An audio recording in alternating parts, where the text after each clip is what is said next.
माझी काळी आई धनधान्य देई जोडते मनाची नाती आमची माती आमची माणसं आमची माती आमची माणसं आमची माती आमची माणसं आमची माती आमची माणसं आमची माती आमची माणसं. नमस्कार शेतकरी बंधू भगिनींनो, आमची माती आमची माणसं या फोन इन लाईव्ह कार्यक्रमामध्ये मी साक्षी आपल्या सर्वांचं अगदी मनापासून स्वागत करते. मंडळी, पाणी हे जीवन आहे असं आपण म्हणतो, पण शेतीसाठी नियोजित पाणी हे वरदान आहे असं म्हणायला हरकत नाही. सध्याच्या बदलत्या काळानुसार शेती करणं हे थोडं आव्हानात्मक असलं तरी देखील शेतीसाठी आवश्यक असणाऱ्या पावसाच्या पाण्याचं शेततळ्याद्वारे तांत्रिक नियोजन करणं हे फार महत्त्वाचं ठरतं. कारण पावसाळ्यामध्ये जेव्हा पाऊस कमी पडतो आणि उन्हाळ्यामध्ये जेव्हा पाण्याचा साठा कमी होतो त्यावेळेस शेततळ्याच्या पाण्याचा उपयोग आपल्याला करता येतो आणि शेती संदर्भात जे संभाव्य तोटे आहेत ते आपल्याला टाळता येतात. म्हणूनच आजच्या कार्यक्रमामध्ये आपण शेती संदर्भात शेततळ्याचं तांत्रिक नियोजन कशा पद्धतीने करायला हवं, तसंच ते करणं किती महत्त्वाचं आहे, शेततळं असणं किती महत्त्वाचं आहे, तसंच यातील तांत्रिक टप्पे कोणकोणते आहेत, अशा सर्व गोष्टींवरती आज आपण मार्गदर्शन घेणार आहोत. आणि त्यासाठी आजच्या कार्यक्रमाचा आपला विषय काय आहे ते पाहूया. आजच्या कार्यक्रमाचा आपला विषय आहे शेततळ्याचं तांत्रिक नियोजन. आणि या विषयावर आपल्याला मार्गदर्शन करण्यासाठी आज आपल्या स्टुडिओमध्ये उपस्थित आहेत डॉक्टर मदन पेंडके सर. कार्यक्रमात आपलं अगदी मनापासून स्वागत. नमस्कार मंडळी, आपल्या तज्ज्ञांविषयी मी आपल्याला थोडक्यात ओळख करून देते.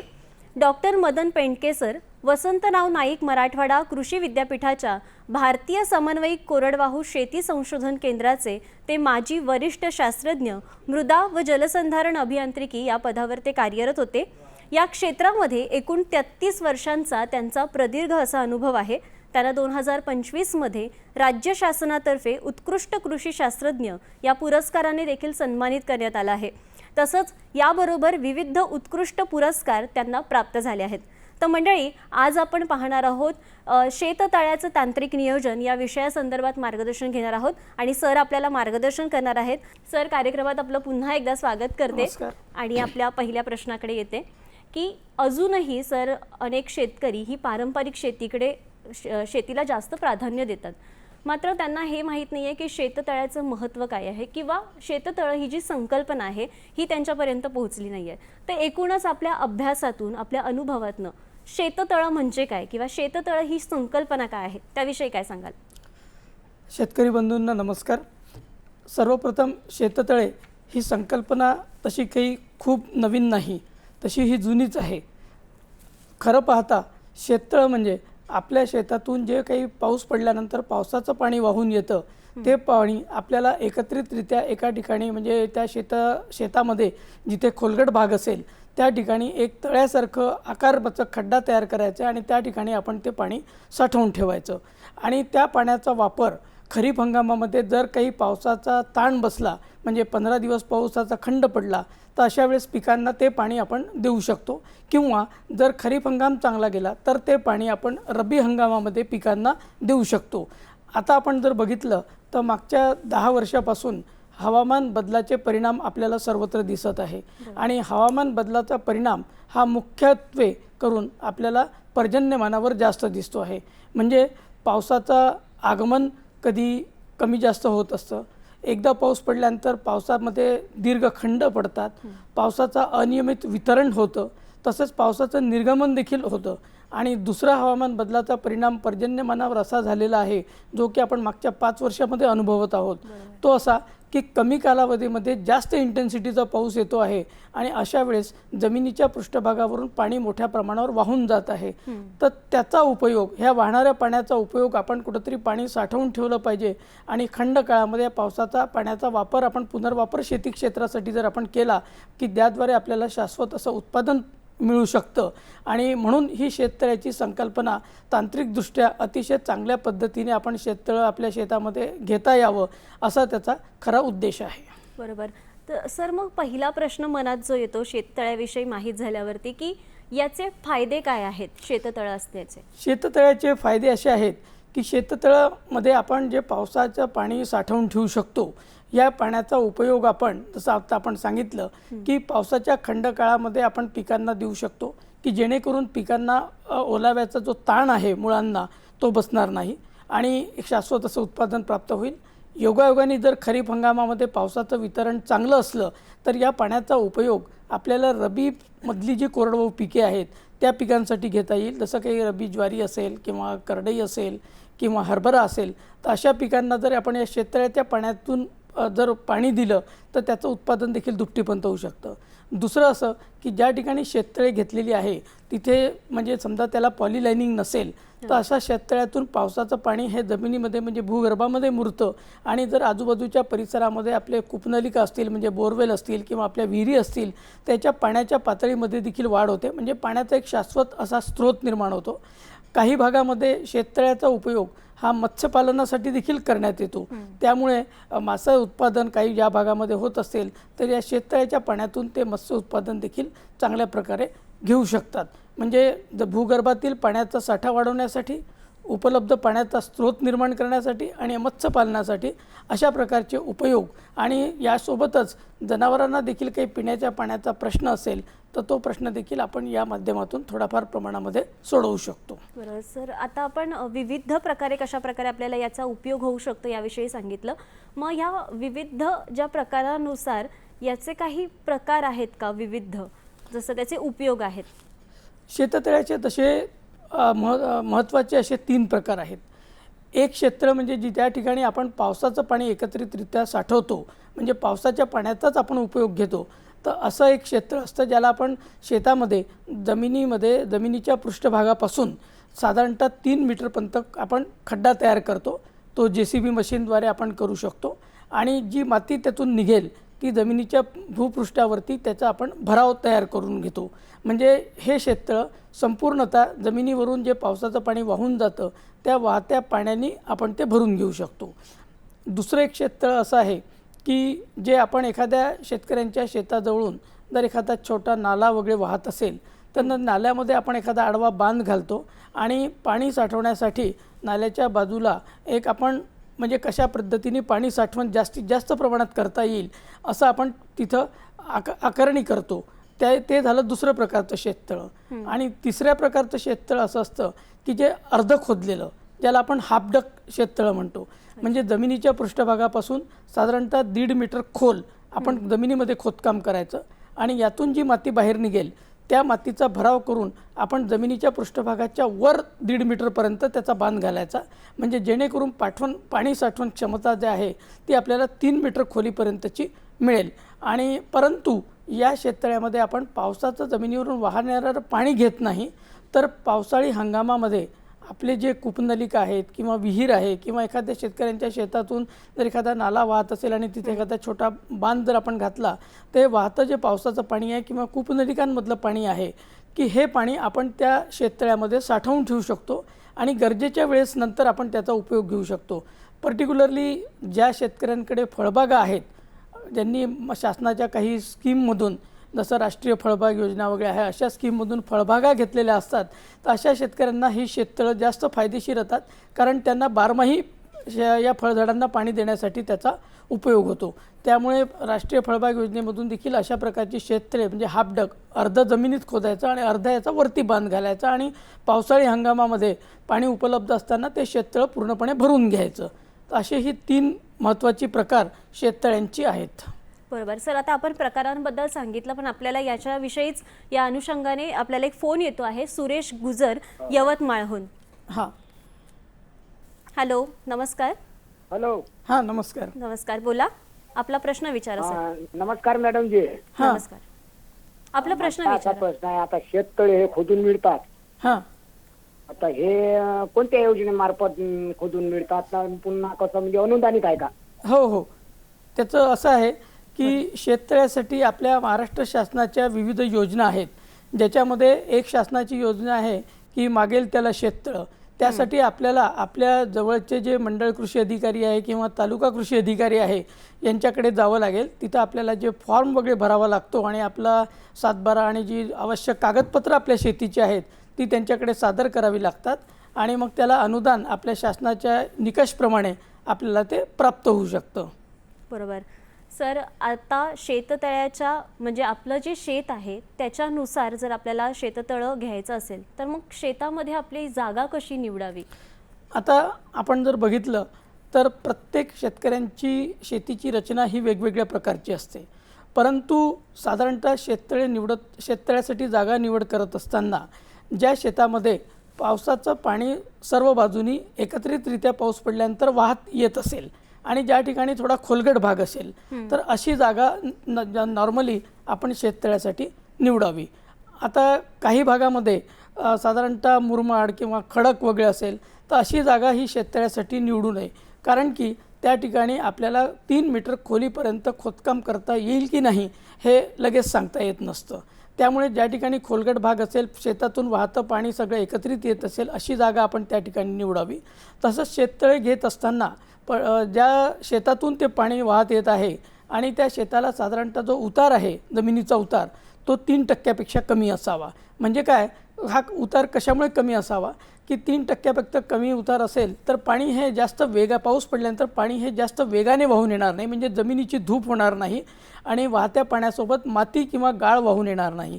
ती काळजी घेणं आपल्याला गरजेचं आहे. आणि साधारणतः ज्या ठिकाणी आपण शेततळ घेतो आहे, आता बऱ्याच वेळा काय होते की खोलगट भाग हा शेताच्या कुठल्या तरी कॉर्नरला असतो, तर अशा ठिकाणी ॲटलिस्ट शेततळ घेत असताना चारही बाजूंनी 10 ते 15 फूट किंवा 20 फूटपर्यंत जागा ही रिकामी राहील एवढी आपल्याला काळजी घेणं गरजेचं आहे. ती कशामुळे की शेततळ घेतल्यानंतर त्याच्यामागे आपल्याला भराव भरावा लागतो, बांध घालावा लागतो, काही ठिकाणी आपल्याला कुंपण घालावं लागतं, तर अशी थोडीशी सुरक्षित जागा त्याच्या बाजूनी असावी एवढी काळजी घेणं आपल्याला गरजेचं आहे. सर, आता या उत्तरानंतर आपल्याला एक फोन येतो आहे. प्रकाश गायकवाड आहेत सोलापूरहून. नमस्कार, बोला. हा नमस्कार मॅडम, मी प्रकाश गायकवाड बोलतो सोलापूर. हो, बोला. आपला प्रश्न विचारा सर. शेततळ्याचा कागद आमचा खाली सरकतो सारखा, तर त्यासाठी काय करायचं? कागद खाली सरकतो आहे. ॲक्च्युली कागद जेव्हा आपण टाकतो त्याच्यावरती आपण येणारच आहे की कागद टाकण्याची प्रोसिजर कशी आहे, परंतु सध्या ज्या कंपनीकडनं किंवा ज्यांच्याकडनं आपण तो कागद टाकून घेतला असेल तर त्याच्यावरचा जो बांध आहे त्या ठिकाणी थोडं खोदकाम करून त्याला ताणून घ्यावं लागेल आणि तिथं जी आपली सिमेंटची जी रिकामी पोती वगैरे असतात त्याच्यामध्ये थोडंसं वाळू वगैरे टाकून आपल्याला त्या ठिकाणी वरती वजन द्यावं लागेल की जेणेकरून पाणी भरल्यानंतर तो कागद सरकणार नाही. म्हणजे त्याला तिथं एखादी चारी 1 फुटाची खोदावी लागेल, त्याच्यामध्ये ती कागद त्याच्यामध्ये मुडपून टाकावा लागेल आणि त्याच्यावरती थोडं ओझं देण्यासाठी म्हणून वाळू किंवा गिट्टी किंवा खडी अशी रिकाम्या सिमेंटच्या पोत्यामध्ये भरून ते ओझं देऊन नंतर त्याच्यावरती पुन्हा माती झाकून द्यावी लागेल की जेणेकरून तो कागद खाली घसरणार नाही. बरोबर. अस्तरीकरणाचा जो प्रश्न आहे आपण पुढे घेणार, त्याच्यामध्ये आपण काय काळजी घ्यायची हे पुढे सांगणारच आहेत. बरोबर. सर, आता मगाशी आपण जागेविषयी सांगितलं की जागेची निवड कशी करावी, पण मग आपल्याला शेततळ्याचं आकारमान जर ठरवायचं असेल तर ते कशा प्रकारे ठरवावं लागतं? शेततळ्याचं ज्यावेळेस आपण आकारमान ठरवतो तर त्याच्यासाठी एक छोटंसं असं सूत्र आहे. ते म्हणजे आता थोडंसं इंग्लिशमध्ये मी सांगतो की R = K × P × A, त्याला डिवाइड करायचं आपल्याला 10ने. आता त्याच्यामध्ये जो K असतो तो म्हणजे आपला जो सरासरी वर्षभराचा पाऊस आहे, वार्षिक पर्जन्यमान आहे, त्याच्यामधून उपलब्ध होणारा अपेक्षित अब्धाव. आता अपेक्षित अब्धाव हा टक्के म्हणजे किती टक्के आपल्याला पाणी जमिनीवरून वाहून जाऊ शकतं ते एक महत्त्वाचं आहे. आणि दुसरं की त्या भागातलं वार्षिक पर्जन्यमान किती आहे ते आपल्याला माहीत असणं अतिशय गरजेचं आहे. आणि ज्या भागातून आपलं पाणी वाहून येणार आहे म्हणजे ते शेतीचं क्षेत्र म्हणजे क्षेत्रफळ किती आहे, 1 एकर आहे, 2 एकर आहे, 2.5 एकर आहे, असं क्षेत्र माहीत असणं आपल्याला गरजेचं आहे. आणि या तिन्ही याचा जेव्हा आपण गुणाकार करू आणि त्याला 10ने भागू आपण तर आपल्याला एकूण अब्धाव हा घनमीटरमध्ये किती येईल आणि हा घनमीटरमध्ये आल्यानंतर त्याला जर आपण 1000ने अजून गुणाकार केला तर आपल्याला ॲक्च्युली किती लिटर पाणी त्याच्यामध्ये मावू शकतं अशा पद्धतीने आपल्याला त्याचं आकारमान काढावं लागेल. सर, आता हे थोडंसं गणितीय भाषा होते, पण मग आपल्या शेतकऱ्यांना समजण्यासाठी सोप्या भाषेमध्ये कशा प्रकारे? सोप्या भाषेमध्ये आपल्याला सांगायचं झालं, आकारमान निश्चित करायचं असेल तर आपण हे पाहू की शेतकऱ्यांना फक्त एवढं माहीत असणं गरजेचं आहे की आपल्या शेतामधून किती हेक्टर क्षेत्रामधून पाणी वाहून येतं. एरिया माहीत पाहिजे आपल्याला, क्षेत्रफळ शेताचं माहीत पाहिजे. वार्षिक पर्जन्यमान त्या भागाचं किती आहे हे आपल्याला त्या भागातल्या आपण पंचायत समितीत जरी गेलं किंवा आपण कलेक्टर ऑफिस असेल, पंचायत समिती असेल, त्या शेतकऱ्यांच्या जवळचं जे कोणतं कृषी विभागाचं ऑफिस असेल तिथं त्यांना वार्षिक पर्जन्यमान आपल्याला मिळू शकतं. घरामध्ये काही जी लहान मुलं वगैरे असतात ते आपल्याला त्याचा साधा गुणाकार भागाकार करून सांगू शकतात. आणि साधारणतः ज्या ठिकाणी काळी माती जमीन आहे त्या ठिकाणी 30% पाणी वाहून येतं. ज्या ठिकाणी थोडी मुरमाड किंवा अशी जमीन आहे त्या ठिकाणी 15 ते 20% पाणी वाहून येतं. म्हणजे जो आपण त्या सूत्रामध्ये पहिला आकडा सांगितला के, तर हा एक अंदाज आपल्याला पकडायचा आहे. 15 ते 20% थोडं साधारण माती, मध्यम स्वरूपाची माती असेल तर, आणि काळी माती असेल तर 30% वार्षिक पर्जन्यमान तिथलं आपल्याला माहीत करून घेणं गरजेचं आहे. आणि शेताचं क्षेत्रफळ आणि यावरून आपण अपेक्षित किती पाणीसाठा आपल्या शेततळ्यामध्ये करू शकतो हे महत्त्वाचं आहे. आणि ज्यावेळेस आपल्याला अपेक्षित पाणीसाठा माहीत होईल मग त्यानुसार आपल्याला जे शेततळं घ्यायचं आहे त्याची लांबी किती असावी, रुंदी किती असावी आणि खोली मात्र 3 मीटरपर्यंत आपल्याला ठेवणं गरजेचं आहे. आणि साधारणतः जो आपण शेततळ म्हटलं की तो असा ट्रॅपेझॉइडल शेप असतो, तो त्याचा जो बाजूचा उतार आहे तो 1.5:1 म्हणजे 1.5 या पद्धतीचा नॉर्मल असावा. बरोबर. सर आता आपल्याला एक फोन येतो आहे. जालिंदर फडके आहेत पैठणहून. नमस्कार. हा नमस्कार मॅडम, पैठणहून बोलतोय. हो बोला. हो नमस्कार साहेब, नमस्कार. पैठणहून बोलतोय. हा मॅडम. हा बोला. सर आपल्या साधारणतः घरातल्या एकरी शेततळ्याचं प्रमाण कसं असावं? मी पुढे सांगणारच आहे तुम्हाला की तुमचं क्षेत्रफळ किती आहे. पण साधारणतः आपल्याकडे 2 एकरपर्यंत जर कमीत कमी क्षेत्र असेल तर त्या ठिकाणी आपल्याला क्षेत्र बांधणं हे जास्त संयुक्तिक पण राहील, तिथे पाणीसाठा पण चांगल्या पद्धतीने उपलब्ध होईल. आणि आपण थोड्याच वेळामध्ये की किती आपली शेती आहे त्यानुसार शेततळ्याचा साईज किती असावा हे आपण दाखवणारच आहोत पुढे. त्याच्यामध्ये तुम्हाला त्या स्क्रीनवरती पण ते दिसेलच. पण साधारणतः 2 ते 2.5 एकर शेती असेल तर 20 मीटर लांबी, 20 मीटर रुंदी आणि 3 मीटर खोलीचं शेततळं घ्यावं की जेणेकरून त्याच्यामध्ये अंदाजे 7.5 लाख लिटर पाणी मावू शकेल. आमची माती आमची माणसं.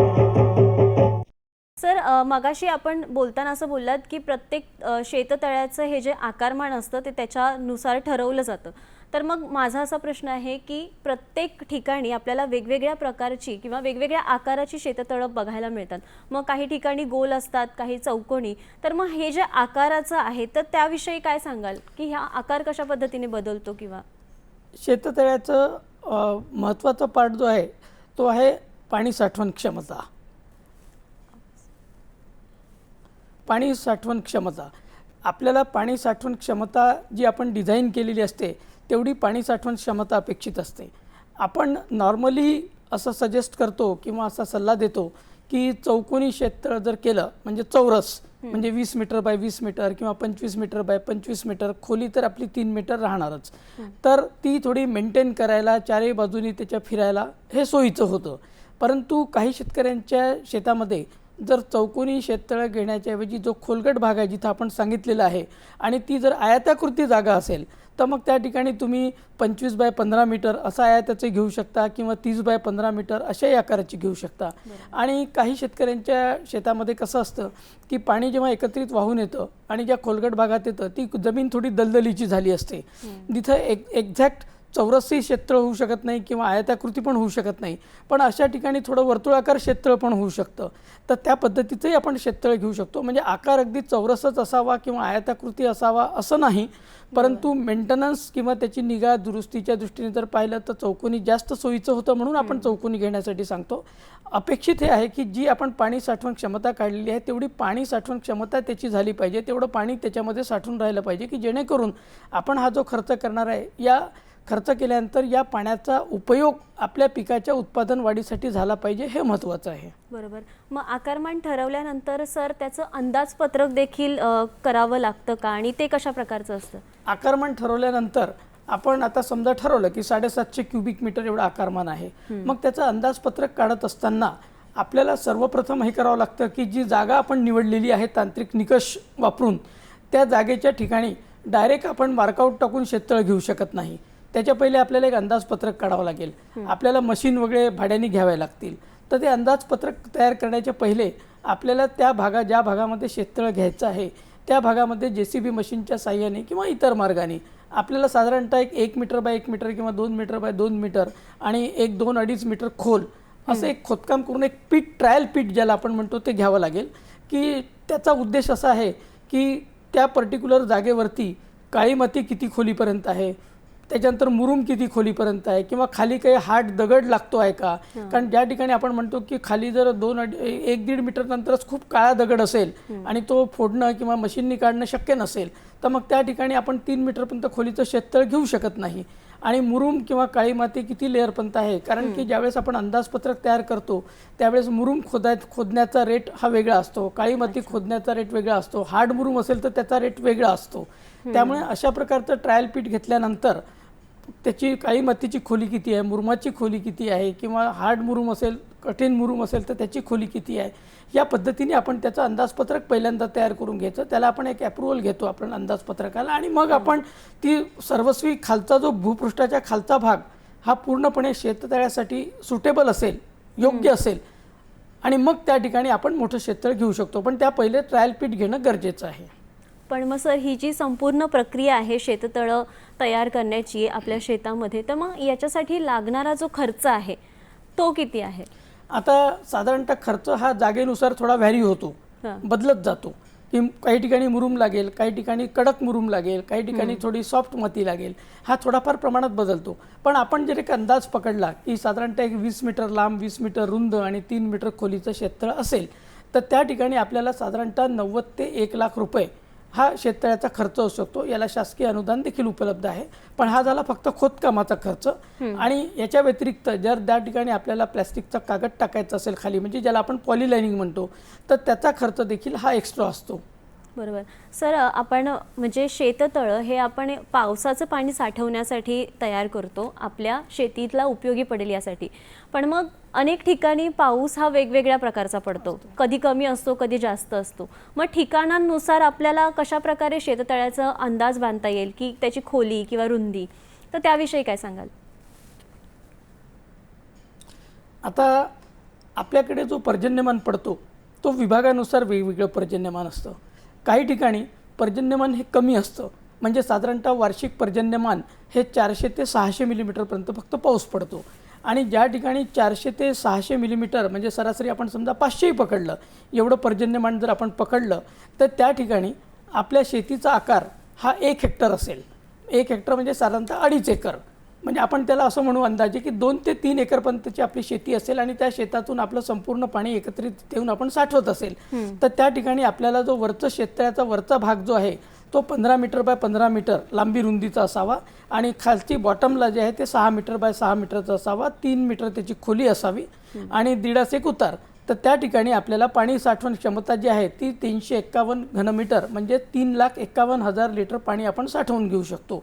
आणि समजा आपली शेती ही 2 हेक्टर म्हणजे 5 एकरपर्यंत असेल, आणि 5 एकराचं पाणी जर त्या ठिकाणी एकत्रित येत असेल, तर त्या ठिकाणी 20 मीटर लांब 20 मीटर रुंद शेततळ असावं, आणि त्या ठिकाणी आपण साधारणतः 7,41,000 म्हणजे 7.5 लाख लिटर पाणी हे साठवून ठेवू शकतो. आणि 3 हेक्टर म्हणजे जे मोठे शेतकरी आहेत की ज्यांच्याकडे समजा 7 ते 8 एकरपर्यंत शेती आहे, तर त्या ठिकाणी 22 मीटर रुंद, 22 मीटर लांब आणि 3 मीटर खोल असं आपण शेततळ घेऊ शकतो. आणि त्याच्यामध्ये साधारणतः 9 ते 9.5 लाख लिटर पाणी आपण साठवून शकतो. आता हे जे आकारमान मी सांगितलेले आहेत हे कमी पावसाच्या प्रदेशासाठी आहेत, म्हणजे ज्या ठिकाणी 400 ते 600 मिलीमीटर पाऊस पडतो. दुसरं असं आहे की हमखास पावसाचा प्रदेश, म्हणजे त्याला आपण इंग्लिशमध्ये ॲश्युअर्ड रेनफॉल झोन म्हणतो, की ज्या ठिकाणी वार्षिक पर्जन्यमान हे 700 ते 900 मिलीमीटरपर्यंत पडतं. आणि मग या ठिकाणी समजा 2 ते 3 एकर आपली शेती असेल, तर हे क्षेत्र 21 मीटर लांब, 21 मीटर रुंद आणि खोली मात्र 3 मीटरपर्यंत आपल्याला कॉन्स्टंट ठेवायची आहे. तर त्या ठिकाणी 8,37,000 लिटर पाणी मावू शकतं. आणि समजा 5 ते 6 एकरपर्यंत आपली शेती असेल आणि त्या शेतीचं संपूर्ण पाणी आपण एकत्रितरित्या जमा करत असू, तर त्या ठिकाणी आपल्याला साधारणतः 15 लाख लिटर पाणी म्हणजे 1539 क्युबिक मीटर घनमीटर एवढी त्याची साठवण क्षमता असते. आणि समजा 7 ते 8 एकर म्हणजे 3 हेक्टर आपलं पाणलोट क्षेत्र असेल, तर त्या ठिकाणी 33 मीटर लांब, 33 मीटर रुंद म्हणजे 100 फूट लांब, 100 फूट रुंद असं शेततळ आपण घेऊ शकतो. 3 मीटर खोली आहेत आणि त्या ठिकाणी साधारणतः 25 लाख लिटर पाणी. तुम्हाला थोडं थांबवते, आपल्याला एक फोन येतोय रुपेश गुजराती. आपण पुन्हा हा प्रश्न घेऊया. नमस्कार, बोला. हॅलो, हो मी नमस्कार. रुपेश गुजराती बोलतो, नाशिक वेस्ट, सिन्नर जिल्हा नाशिक. हो हा. बोला. हॅलो. माझा बोला, प्रश्न सर. असा आहे मॅडम की जिथं कोरडी जमीन आहे, म्हणजे आमच्या उत्तर महाराष्ट्रात इकडच्या भागात, हा. तर तिथे हे शेततळ्याला कुठपत तग धरला जात नाही, म्हणजे उपयोग होत नाही. आता बोरवेल जरी असलं तरी ते 2 दिवसाआड पाणी त्या बोरला येतं, हम्म. अच्छा. उतरतं. हां. मग अशा ठिकाणी मग ती कुठपर्यंत, मग त्यासाठी काय केलं पाहिजे? नाही, आपलं जे शेत आहे त्या शेतामध्ये पाऊस पडल्यानंतर आपलं पाणी कसं वाहतं आहे हे पहिले आपल्याला बघावं लागेल. जर त्या जमिनीला उतार नसेल व्यवस्थित, तर त्या ठिकाणी आपल्याला काही भागामध्ये तिथं चाऱ्या करून घ्याव्या लागतील की जेणेकरून पाऊस पडल्यानंतर ते पाणी आपल्याला त्या चाऱ्यांमधून डायव्हर्ट करून घ्यावं लागेल, वळवून घ्यावं लागेल. आणि ज्या ठिकाणी आपल्याला शेततळ घ्यायचं आहे त्या ठिकाणी संपूर्ण ते पाणी वळवतं करावं लागेल आपल्याला, थोड्या चाऱ्या वगैरे करून, की जेणेकरून त्या जे काही पाऊस पडेल त्या पावसाचं पूर्ण पाणी आपल्याला त्या ठिकाणी एकत्रित आणता येईल आणि ते साठवून ठेवता येईल. आणि मग याचा उपयोग म्हणजे भूगर्भात नक्कीच पाणी वाढेल. आणि जसं आपण म्हटलं की बोरवेलला 1 किंवा 2 दिवसाआड पाणी येतं, तो थोडासा वेगळा विषय आहे. कदाचित आपण पुढच्या एखाद्या भागामध्ये म्हणजे कूपनलिकाचं पुनर्भरण कसं करायचं, बोरवेलचं रिचार्ज कसं करायचं, किंवा ओपन वेल असतील खोदलेल्या विहिरी त्याचं पुनर्भरण कसं करायचं, त्याचं अजून तंत्रज्ञान वेगळं आहे. ते देखील आपण एखाद्या पुढच्या भागामध्ये त्याच्यावरती अजून डिटेल सांगू शकतो. निश्चितच. सर, आपण मगाशी आपण बोलत होतो की आपलं जे पावसानुसार आपण कशा प्रकारे शेततळं असायला हवं, तर मध्येच तुम्हाला मी थांबवलं होतं, तर ते आपण उत्तर पुन्हा घेऊया. तर आता आपण जसं म्हटलं की 700 ते 900 मिलीमीटर पाऊस हा हमखास पावसाचा प्रदेश असतो आणि त्या ठिकाणी वार्षिक पर्जन्यमान तेवढं पडतं. आणि मग जसं आपण म्हटलं की 1 हेक्टर क्षेत्र असेल तर त्या ठिकाणी 837 घनमीटर एवढ्या क्षमतेचं क्षेत्र आपल्याला शेततळ बांधणं संयुक्तिक राहील. ज्या ठिकाणी 2 हेक्टर म्हणजे 5 एकरपर्यंतची शेती आहे आणि तेवढं पाणी एकत्रित येत आहे तेवढ्या शेतातून, तर त्या ठिकाणी 1539 घनमीटर म्हणजे 15,39,000 लिटर पाण्याचं साठवण क्षमता आपली असू शकेल. आणि ज्या ठिकाणी 3 हेक्टर म्हणजे 7.5 एकर म्हणजे 7 ते 8 एकर आपण अंदाजे पकडू, तर त्या ठिकाणी आपल्याला 24.5 लाख लिटर पाणी आपण साठवण क्षमता ठेवू शकतो. आणि 3 मीटर खोली मात्र आपल्याला त्याच्यावरती निर्बंध आहेत, 3 मीटरपर्यंतच आपण शेततळ्याची खोली ही घेऊ शकतो. आणि या ठिकाणी हे सगळं ट्रॅपेझॉइडल असायला पाहिजे. आणि दुसरं एक महत्त्वाचं आहे की आता एवढी जी पाणी साठवण क्षमता आपण जर घेतली तर किती क्षेत्राला आपण हे पाणी पुढे देऊ शकतो जलसिंचनासाठी, तर ते साधारणतः 1 हेक्टर क्षेत्राचं जे शेततळ आहे ते आपण 1.3 हेक्टर क्षेत्राला 1 किंवा 2 संरक्षित सिंचन देऊ शकतो. 2 हेक्टरचं क्षेत्र 2 हेक्टर क्षेत्रासाठी जे आपण शेततळ बांधणार आहोत ज्याची 15.5 लाख लिटर कॅपॅसिटी आहे त्या ठिकाणी आपण साधारणतः 2.5 हेक्टरपर्यंतच्या क्षेत्राला पाणी देऊ शकतो. मात्र हे सगळं पाणी आपल्याला आधुनिक सिंचन पद्धतीने देणं गरजेचं आहे, म्हणजे जसं की तुषार सिंचन असेल, ठिबक सिंचन असेल, या पद्धतीचा वापर करूनच आपल्याला हे पाणी देणं गरजेचं आहे. आणि तिसरा भाग जो आपण म्हटलं की पर्जन्यमानानुसार, तर तो एक भाग असा येतो की जास्त पर्जन्यमान म्हणजे ज्या ठिकाणी 900पेक्षा जास्त 1200, 1300, 1400 मिलीमीटरपर्यंत पाऊस पडतो, तर अशा ठिकाणी आपल्याला जे शेततळ्याचं आकारमान घ्यायचं आहे तर ते साधारणतः आपण जसं म्हटलं की 1 हेक्टर क्षेत्र जर आपलं असेल तर त्या ठिकाणी 22 मीटर लांब आणि 22 मीटर रुंद या आकाराचं शेततळ आपल्याला घ्यायचं आहे. म्हणजे हा वरचा पृष्ठभाग झाला, खालचा हा 13 मीटर बाय 13 मीटर येईल. आणि त्या ठिकाणी 9,39,000 लिटर पाणी आपण साठवून ठेवू शकतो. आणि समजा 5 एकरपर्यंत शेती असेल या जास्त पर्जन्यमानाच्या भागामध्ये, जास्त पर्जन्यमान म्हणजे जमिनीवरून पाणी हे जास्त मोठ्या प्रमाणावर वाहणार, मग त्या ठिकाणी 28 मीटर लांब 28 मीटर रुंद असं आपण शेततळ जर घेतलं तर साधारणतः 16,77,000 लिटर पाणी आपण त्या ठिकाणी साठवून ठेवू शकतो. आणि जे मोठं शेततळ आपण म्हणतो 30 म्हणजे साधारणतः 35 मीटर बाय 35 मीटर, हे 7 ते 8 एकर ज्यांची शेती आहे आणि एकत्रित सगळं पावसाचं पाणी त्या ठिकाणी ते घेऊन येत असतील तर त्या ठिकाणी 28 लाख लिटर साठवण क्षमतेचं शेततळ आपण बांधू शकतो. आणि या शेततळ्यात जे पाणी आपण साठलेलं आहे त्या पाण्याचा कार्यक्षम वापर देखील आपण पावसाच्या खंडकाळात किंवा रब्बी हंगामात पिकांना देऊ शकतो. बरोबर सर, आपण प्रत्येक ठिकाणी कशा प्रकारे पाऊस पडतो याच्या अंदाजानुसार सर्व म्हणजे आपल्या स्क्रीनवर देखील आपल्याला दिसलंच असेल कशा प्रकारे आपण त्याचा अंदाज बांधावा. पण सर त्याबरोबरीनेच पुढचं जे भाग आहे शेततळं बांधण्यामध्ये तो आहे अस्तरीकरण, जसं मगाशी आपल्याला फोनवर देखील विचारलं होतं. तर मग अस्तरीकरण कशा प्रकारे करावं आणि त्याच्यासाठी जो लागणारा कागद आहे तो कशा प्रकारे निवडावा? शेततळ्याचं अस्तरीकरण आपण जे करतो आहे तर त्यामध्ये प्रथम भाग असा आहे की अस्तरीकरण करताना जो आपल्याला कागद निवडायचा आहे त्या कागदाची जी जाडी आहे ती 500 मायक्रॉन ही कमीत कमी असावी, किंवा ज्याला सोप्या भाषेत किंवा आंतरराष्ट्रीय स्तरावर जे म्हणतात की 500 GSM. आता बऱ्याचशा आमच्या शेतकरी बांधवांना समजणार नाही की हे 500 GSM म्हणजे काय. तर GSMचा लॉंग फॉर्म असा आहे की ग्रॅम पर स्क्वेअर मीटर. म्हणजे तर समजा आपण कोणाला त्याचं टेस्ट करायचं असेल तर त्यांनी 1 मीटर लांब 1 मीटर रुंद अशी 1 चौरस मीटरची शीट घ्यायची, पॉलिथिन घ्यायचं, त्याचं वजन करायचं, ते 500 ग्रॅम भरलं म्हणजे हा कागद अंदाजे 500 मायक्रॉन किंवा 500 GSM असा असतो. आणि याची आपण निवड करावी 500 GSM कागदाची. सर थोडं थांबवते तुम्हाला, आपल्याला एक फोन येतो आहे शिवानंद वसेदार निपाणीहून. नमस्कार. हॅलो. हो नमस्कार, बोला. नमस्कार.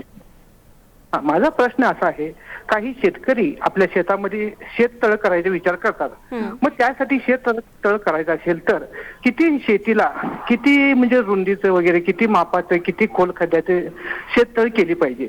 त्याचबरोबर त्यांनी जे पॉलिथिनचे कागद जे घेतले जातात म्हणजे ते कोणत्या दर्जाचे किंवा काही त्याला क्वालिटी वगैरे किती दिवसासाठी कोणतं पेपर टिकल, म्हणजे जेणेकरून समजा एखादं पातळ कागद वापरलं आणि ते फाटलं म्हणजे ते शेतकऱ्याचं नुकसान होऊ नये यासाठी मग त्यांना तुम्ही काय मार्गदर्शन करा की कोणतं कागद वापरले पाहिजे, खता किती असेल पाहिजे. निश्चितच आपण आता त्याच विषयावरती बोलतो आहोत. धन्यवाद आपल्या प्रश्नाबद्दल. सर बोला. आपण शेततळ्यासाठी जो आत्ताच सांगितलं आपण की 500 GSM किंवा 500 मायक्रॉन या जाडीचा आपण कागद वापरावा. आणि हा सगळा हाय डेन्सिटी पॉलिइथिलीन असतं, म्हणजे HDPE पेपर असतो. तो सहजासहजी असा फाटत पण नाही. आणि ज्या कंपनीकडनं आपण तो विकत घेतो त्या कंपनीचे लोक तिथं येतात, आपल्या प्रत्यक्ष शेततळ्यावरती त्याचं इन्स्टॉलेशन करून देतात. त्याच्या शीट असतात त्या एकमेकांवरती प्रेस केल्या जातात हॉट मशीननी की जेणेकरून कुठं लिकेज असू नये म्हणून. आणि अशा पद्धतीने हा शेततळ्याचा पहिला प्रश्न आहे की अस्तरीकरणासाठी कागद निवडण्याचा 500 मायक्रॉन ही त्याची कमीत कमी जाडी असायला पाहिजे. दुसरा त्यातला मुद्दा असा आहे अस्तरीकरण करण्यासाठी की अस्तरीकरण करत असताना ज्या शेततळ्यामध्ये आपण अस्तरीकरण करणार आहे तर त्याचा बाजूचा उतार आणि खालचा तळ हा आपल्याला पूर्णपणे कॉम्पॅक्ट करून घ्यायचा आहे. आणि त्या ठिकाणी कुठलेही अणुकुचीदार असे खडक किंवा दगड असायला नको. कारण ज्यावेळेस आपण अस्तरीकरण केल्यानंतर ज्यावेळेस तिथं पाणी साठेल, पाणी साठल्यानंतर पाण्याच्या प्रेशरनी ते फाटायची शक्यता असते. म्हणून ज्या ठिकाणी आपण टाकणार तिचा खालचा भाग जो आहे अतिशय नरम लेव्हल करून घेणं गरजेचं आहे. तिथे कुठले अणुकुचीदार दगड असायला नको. आणि तिसरी काळजी आपल्याला अशी घ्यायची की शेततळ्यात जसं मग एक प्रश्न होता की आमचा कागद हा घसरतो आहे, तर त्या ठिकाणी आपल्याला असं करावं लागतं की शेततळ्याचा कागद टाकल्यानंतर जो वरचा पृष्ठभाग आहे जमिनीचा वरती बांधावरती त्या ठिकाणी साधारणतः 1 मीटर अंतर सोडून आपल्याला चारही बाजूनी 1 फूट लांब 1 फूट रुंदीची अशी संपूर्ण अशी चर खोदून घ्यायची आहे 1 फूट डेप्थमध्ये. आणि हा कागद जेव्हा टाकल्यानंतर हा एक्स्ट्रा कागद असतो आपला शेवटचा, त्या कागदाला थोडे फोल्ड करून त्या चारीमध्ये तो टाकायचा. त्याच्यानंतर मग जसं आपण सांगितलं होतं त्या प्रश्नाला उत्तर देताना की आपल्याकडे काही सिमेंटची काही रिकामी झालेली रिकामी पोती असतील त्याच्यामध्ये थोडी खडी काही गिट्टी असं आपल्याला भरायचं. त्या चारीमध्ये हा कागद फोल्ड केल्यानंतर त्या कागदावरती हे वजन द्यायचं आहे आपल्याला त्या ठिकाणी असे रिकाम्या पोत्यांमध्ये रेती वगैरे भरून. आणि त्यानंतर ती चारी पुन्हा मातीने भरून घ्यायची आहे की जेणेकरून पाऊस पडल्यानंतर पावसाचं पाणी त्याच ठिकाणी साठल्यानंतर ह्या पॉलिथिन पेपर खाली घसरणार नाही अशी ही काळजी घेणं. आणि आता स्क्रीनवरती आपण जे फोटो पण बघतात याच्यामध्ये आपण जर बघितलं तर जो मातीचा पृष्ठभाग अतिशय सॉफ्ट केलेला आहे. दुसरा खालचा जो फोटो आहे त्यामध्ये आपण दिसतोय की तो कागद कशा प्रकारे त्या चारीमध्ये फोल्ड केलेला आहे आणि त्याच्यावरती माती टाकलेली आहे. आता हे करणं कशासाठी गरजेचं आहे की पाणी भरण्याच्या पहिले जर उन्हाळ्यामध्ये काही हवा आली आणि ती जर त्या पॉलिथिन पेपरच्या आत गेली तर हा पॉलिथिन पेपर असा हवेने उडण्याची शक्यता असते. म्हणून तो चारही बाजूनी फोल्ड करून त्याच्यावरती वजन देऊन आणि नंतर पुन्हा माती टाकून असा कॉम्पॅक्ट करून व्यवस्थित आपल्याला टाकवायचा आहे. आणि टाकल्यानंतर त्याचं चित्र अशा पद्धतीने देखील आपण पाणी भरल्यानंतर बघू शकतो. हा काळ्या रंगामध्ये निळ्या रंगामध्ये अशा पॉलिथिन हे उपलब्ध होतं. बरोबर. सर मी याच विषयाकडे येणार होते की जो बाजूचा भराव असतो तो कशा प्रकारे असावा, तर त्याच्याविषयी सविस्तर थोडं सांगाल का?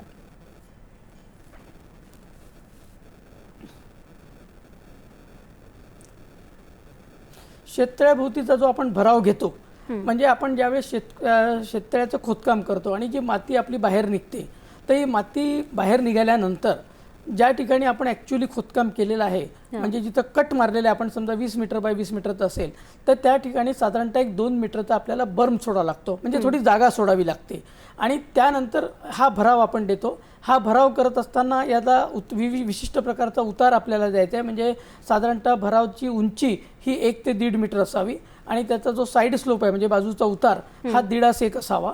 नंतर हा जो भराव आपण घेतो त्याची बॉटमची रुंदी जी आहे ही साधारणतः 2 मीटरची असावी, म्हणजे वरची रुंदी ही 1 मीटर असेल. म्हणजे त्या शेततळ्याच्या भोवती जेव्हा एखाद्या आपल्या शेतकऱ्यांना फिरायचं असेल तर 1 मीटरची अशी पूर्ण पाळ मिळायला पाहिजे, असं रोड टाईप थोडंसं झालं पाहिजे. आणि आपण जे म्हटलं आहे की 2 मीटरचा बर्म सोडायचा, हा बर्म सोडणं याच्यासाठी गरजेचं आहे की शेततळ्यातून माती उपसल्यानंतर ती जर लगेच आपण काठावर टाकली आणि पाऊस पडला तर ही माती लगेच पुन्हा शेततळ्यामध्ये वापस पावसाच्या पाण्यासोबत येऊ शकतं. त्यामुळे थोडा बर्म दिल्यानंतर आपण तो भराव करायचा आहे. ज्या ठिकाणी समजा पॉलिलायनिंग नसेल तर हा भराव झाल्यानंतर ज्यावेळेस आपला पहिला पाऊस पडतो त्यावेळेस तो हलका पाऊस पडल्यानंतर आपल्याकडे काही स्टायलो हेमॅटासारखं गवत असतं, त्याचं बी मिळतं. ते बी जर आपण त्याच्यावरती त्या भरावावर टाकलं तर त्याचं एक गवत तयार होतं आणि ते गवताची जी मुळं आहेत त्याला एक रूट बाइंडिंग इफेक्ट असतो, म्हणजे तो मातीला घट्ट पकडून ठेवतो की जेणेकरून पाऊस पडल्यानंतर एकदा मातीवरती गवताचं कव्हर झालं की पुन्हा जमिनीची धूप होणार नाही, मातीची धूप होणार नाही आणि शेततळ्यामध्ये माती त्याची घसरून येणार नाही. एवढी काळजी आपल्याला घ्यावी लागते. गवताविषयी पुन्हा थोडं सविस्तर सांगाल का, म्हणजे मराठीमध्ये त्याला काय बोलतात किंवा स्टायलो हेमॅटा या नावानेच ते प्रसिद्ध असं आहे गवत. अगदी बारीक त्याचं बी येतं, म्हणजे आपलं जशी खसखस वगैरे असते त्या टाईपचं बी येतं आणि ते फॉरेस्टच्या नर्सरीमध्ये किंवा विद्यापीठांची पण जे ॲग्रो फॉरेस्ट्रीच्या वगैरे नर्सरी असतात तिथं ते बी मिळतं आणि ते हलकं आपल्याला त्या बांधावरती पाऊस पडल्यानंतर नुसतं स्प्रे करायचं, म्हणजे स्प्रेड करायचं आहे नुसतं असं. आणि 1-2 पाऊस पडले की ते गवत लगेच तयार होतं आणि ते खूप वेगाने पसरतं की जेणेकरून वरचा भाग जो आहे भराव तो असा स्टेबल राहील, तिथली माती घसरणार नाही. बरोबर. सर, आणखी याच्याशी जोडलेला एक प्रश्न की आपण जेव्हा पूर्णपणे आपलं शेततळं पूर्ण तयार होतं त्याच्यानंतर त्याच्यामध्ये पाणी भरलं जातं, मग जो पाणी त्यात आत येण्याचा जो मार्ग आहे तो सुद्धा काही वेगळा करावा लागतो का, म्हणजे जो भराव असतो तो कसा असतो? आता आपण जे बोलतो आहे की पहिल्या प्रकारचं शेततळ की ते जमिनीत खोदून करायचं आणि पावसाचं पाणी आपल्याला घ्यायचं आहे. आता पावसाचं पाणी घेत असताना आपण ते डायरेक्ट शेततळ्यात असं घेता येत नाही. त्यासाठी एक आपल्याला इनलेट चारी करून घ्यावं लागतं. जसं आपण म्हटलं की काही ठिकाणी पूर्ण पावसाचं पाणी एकत्रित येत नसेल तर आपण काही चाऱ्या खोदायच्या, तिथून ते पाणी वळवून घ्यायचं. तर ज्या ठिकाणी आपल्याला शेततळ घ्यायचं आहे त्याच्या वरच्या बाजूला एक इनलेट म्हणजे साधारणतः 10 मीटर लांब आणि साधारणतः 1 ते 1.5 मीटर रुंद अशी चारी आपल्याला करून घ्यायची आहे. या चारीच्या सुरुवातीच्याच भागामध्ये त्या चारीच्या लेवलच्या खाली एक खड्डा करायचा आहे की जेणेकरून पावसाचा एखाद्या वेळेस वेग जास्त असतो, मग पाणी जास्त वेगाने येतं, त्यासोबत गाळ वाहून येतो, तर तो गाळ त्या पाण्यामध्ये त्या खड्ड्यामध्ये पहिले साठेल आणि फक्त थोडंसं गढूळ पाणी आतमध्ये येईल, म्हणजे गाळाने शेततळ पुढे भरणार नाहीत, पाणी साठवून क्षमता कमी होणार नाही. तसेच या चारीमध्ये जर आपण काही दगडाचे छोटे छोटे बांध जर घातले तर शेतातून पाणी ज्यावेळेस वाहून येतं त्यावेळेस त्यासोबत काही काडी कचरा येतो, तो काडी कचरा देखील त्या दगडाच्या बांधाला अडून राहील. म्हणजे आपला उद्देश याच्यामध्ये असा आहे की जास्तीत जास्त फिल्टर झालेलं पाणी हे शेततळ्यामध्ये यावं. अशा पद्धतीने आपण त्याचं इनलेट करू शकतो. जिथे शक्य असेल तिथं आपण सिमेंटचा पाईप लावून देखील इनलेट करू शकतो. मोठे सिमेंटचे जे पाईप येतात 3-3 मीटर रुंदीचे आणि साधारणतः अर्धा ते 1 मीटर म्हणजे 2 ते 3 फूट व्यासाचे असे सिमेंटचे पाईप देखील आपण त्या ठिकाणी टाकू शकतो आणि त्या पद्धतीने देखील आपण इनलेट करू शकतो. काही ठिकाणी आपण इनलेट हे कॉन्क्रीटने बांधून देखील घेऊ शकतो आणि तिथं पाण्याचा वेग कमी करण्यासाठी जसं या चित्रामध्ये आपण बघता आहेत की असे कॉन्क्रीटचे ब्लॉक ठेवले आहे की ज्याच्यामुळे पाणी वाहत असताना त्याची जी व्हेलॉसिटी आहे ती कमी होते, म्हणजे वेग कमी होतो आणि वेग कमी झाला की पाणी संथ गतीने शेततळ्यात येणं हे अपेक्षित आहे. बरोबर. पण सर, अनेकदा असंही होतं की पाऊस जास्त असतो, मग अशा वेळेला आपलं शेततळं हे वरतीपर्यंत भरतं आणि वाहून लागतं, मग अशा वेळेला ते अस्तरीकरणाचं जे आहे किंवा भराव आहे त्याला सुद्धा एक प्रकारे कुठेतरी धक्का लागू शकतो किंवा अस्तरीकरण जे आपण केलं असतं ते फाटू शकतं. मग जेव्हा जास्त पाणी भरलं जाईल शेततळ्यामध्ये मग ते कशा प्रकारे आपण त्याचं व्यवस्थापन कशा पद्धतीने करावं? जसं आपण आत्ता म्हटलं की शेततळ्याला एक प्रॉपर असं इनलेट असलं पाहिजे, त्याच पद्धतीने शेततळ्याला एक प्रॉपर असं आउटलेट असलं पाहिजे. कारण आपण जी कॅपॅसिटी काढलेली असते शेततळ्याची साठवण क्षमता तेवढं ते एकदा भरलं आणि जर पुन्हा पाऊस आला तर ते जास्त पाऊस येईल, तो ओव्हरफ्लो आपल्याला देखील काढून द्यावा लागतो. मग त्याचा आउटलेट जे आहे मात्र आणि इनलेट आणि आउटलेटच्या लेव्हलमध्ये एक 6 इंचाचा फरक असावा. म्हणजे आउटलेट हे 6 इंच कमी खाली असावं की जेणेकरून ते क्षेत्र भरलं की पाणी पुन्हा सेफली ते खालच्या भागाला निघून जाईल. आणि त्या ठिकाणी म्हणजे ही पण काळजी आपल्याला घ्यायची आहे की आउटलेटमधून जेव्हा पाणी जाईल भरल्यानंतर ती शेतात ते पाणी कुठं पसरू नये, म्हणून तिथं देखील एक विशिष्ट प्रकारची चारी करून ज्या ठिकाणी उताराच्या दिशेने चारी करून त्या चारीतून ते पाणी आपल्याला कमी वेगाने निघून जाईल. तर अशा प्रकारचं आउटलेट बांधणं देखील गरजेचं आहे. आणि आत्ताच जसं मी म्हटलं की आउटलेटची जी उंची आहे ती इनलेटपेक्षा 6 इंच कमी असावी. ती जर जास्त असेल तर काय होईल की बॅक वॉटर ज्याला आपण म्हणतो ते येईल आणि ते पाणी पुन्हा मागच्या साईडला शेतामध्ये पसरण्याचे चान्सेस हे होऊ शकतात. त्यामुळे हेच आपण एक तांत्रिक नियोजन जे म्हणतो आहे की इनलेट कसं असावं, आउटलेट कसं असावं की जेणेकरून शेतामध्ये पाणी साठणार नाही, आपली पिकं पाण्याखाली खराब होणार नाहीत, ही काळजी घेणं गरजेचं आहे. बरोबर. मग जे शेततळ्यामध्ये पाणी आपलं असतं त्याचं कार्यक्षम वापर त्याचा कशा पद्धतीने करावा? शेततळ्यामध्ये जे पाणी आपण साठतं, आता या पाण्याचा कार्यक्षम वापर करण्यासाठी आपले एक तर 2 सीझन महत्त्वाचे असतात, एक खरीप सीझन आणि रब्बी असे 2 आपले असतात. खरीप हंगामामध्ये आपली पेरणी होते, पाऊस चांगला पडतो, पण बऱ्याच वेळा आपण हे आपल्या लक्षात येतं की एकदा पाऊस पडला की जुलैमध्ये किंवा ऑगस्ट महिन्यामध्ये पावसाचा एक 15 दिवस 20 दिवसापर्यंतचा खंड पडतो. आणि या हवामान बदलाच्या या कालावधीमध्ये तापमानात देखील वाढ होत आहे आणि मग अशा वेळेस जमिनीतील ओलावा कमी होतो आणि पिकांना पाण्याचा ताण बसतो. तर अशा वेळेस या पाण्याचा वापर आपण तुषार सिंचनाच्या माध्यमातून म्हणजे या शेततळ्यावरती साधारणतः 3 हॉर्स पॉवरचा पंप लावायचा आपल्याला आणि तुषार सिंचनाच्या माध्यमाने आपण या पिकाला पाणी संरक्षित सिंचन म्हणून देऊ शकतो की जेणेकरून पिकांना पाण्याचा ताण बसणार नाही आणि आपल्याला जे शाश्वत किंवा अपेक्षित असं उत्पादन आहे ते उत्पादन आपल्याला घेता येणं शक्य आहे. हे झालं खरीप हंगामाबद्दल. जर योगायोगाने खरीप सीझन आपला चांगला आला, पावसाचं वितरण चांगलं असलं तर हे साठलेलं पाणी आपण रब्बी हंगामामध्ये जी रब्बीची महत्त्वाची कोरडवाहू आपली पिके आहेत म्हणजे हरभरा आहे किंवा खरीप ज्वारी आपलं रब्बी ज्वारी आहे किंवा आपलं करडई आहे, अशा पिकांना 1 किंवा 2 संरक्षित सिंचन जर आपण दिलं तर या पिकांचं उत्पादन दुपटीपर्यंत आपल्याला मिळू शकतं. बरोबर. सर थोडं थांबवते, आता आपल्याला एक फोन येतो आहे अरविंद पाटील धाराशिवहून. नमस्कार. नमस्कार मॅडम, उमरगावून बोलतो अरविंद पाटील धाराशिव. हो सर, आपला प्रश्न विचारा. शेततळ्याचा कागद किती दिवस टिकतोय? प्लॅस्टिक टाकल्यानंतर किती दिवस तो राहू शकतो हे माहिती पाहिजे मला. तसं त्या कागदाचं जे आयुष्यमान आहे ते 10 ते 15 वर्ष असतंच. फक्त आपल्याला व्यवस्थित त्याला मेंटेन करावं लागतं. म्हणजे ज्यावेळेस शेततळं कोरडं झालं आणि जेव्हा त्या खरीप हंगामामध्ये जर काही माती वगैरे वाहून आली असेल तर ती माती आपल्याला काढून घ्यावी लागते. नंतर काळजी हीच घ्यावी लागते की त्या शेततळं बांधल्यानंतर त्याला जर कुंपण वगैरे केलं तर म्हणजे कुठले जनावरं किंवा हे जाऊन त्याला फाडू नये, म्हणजे तो कुठल्याही परिस्थितीत असा बाहेरच्या यांनी फाटू नये. नॅचरल कंडिशनमध्ये तो फाटत नाही, तो 10 वर्षापर्यंतही टिकतो. बरोबर. फक्त फाटू नये एवढी काळजी घ्यावी लागेल. बरोबर. सर आता आणखी एक या संदर्भातच प्रश्न आहे की आपण म्हणजे शेततळ्यामध्ये पाणी साठवल्यानंतर त्याची निगा कशा प्रकारे राखायला हवी? म्हणजे बरेचदा असं होतं की खाली शेवाळ निर्माण होतं पाणी साठून राहिल्यामुळे. मग अशा वेळी आपण वार्षिक कशा प्रकारे त्याची निगा राखावी आणि एकूणच किती अंतर असावं व्यवस्थापन करण्यासाठी किंवा निगा राखण्यासाठी? आता आपला खरीप हंगाम जूनमध्ये चालू होईल, साधारणतः पाऊस येईल. आपण सुरुवातीपासून बघू की आता जसा मे महिना चालू आहे, ज्या शेतकऱ्यांकडे मागच्या वर्षी किंवा त्याच्या मागच्या वर्षी शेततळं घेतली असतील तर पाणी आतमध्ये आलं असेल तर पहिला प्रश्न तर आहे की इनलेट व्यवस्थित आहे की नाही हे तपासून पहिलेच घेणे पाऊस चालू व्हायच्या पहिले.